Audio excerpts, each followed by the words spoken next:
Çox vaxt biz keçmişdə yaşadığımız hadisələrin dustağı oluruq. Xüsusilə də bu incikliyi buraxmadığımız zaman baş verir. Düşünürük ki, bəlkə də artıq bağışlamışıq, amma əslində sadəcə səssizcə oturub gözləyirik. Nə vaxtsa bizi incitmiş insanlar gəlib üzr istəyəcəklər. Psixologiyada bu belə izah olunur. Əgər sən buraxmırsansa, deməli içindəki bir hissə eşidilmək, qəbul olunmaq, başa düşülmək və nəhayət bağışlanmaq istəyir. Acı həqiqət isə budur. Bəlkə də bu istədiyin şey heç vaxt baş verməyəcək. Əslində biz incikliyin özünə yox, ədalətin bərpasına ümid bağlayırıq və bu ümid bizi keçmişdə tutub saxlayır.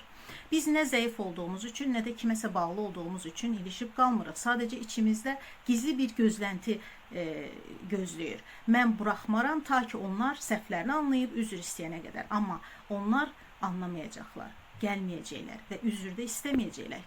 Beləliklə, sən özünü gizli həbsxanaya həbs etmiş olursan və biz yenə də köhnə situasiyaya qayıdırıq, dəfələrlə bu eyni şeyi yaşayırıq. Ədaləti bərpa edəcəyimiz yerə gözləyirik. Bədən isə bu ağırlığın yükünü daşımağa davam edir. Bəs nə etmək olar?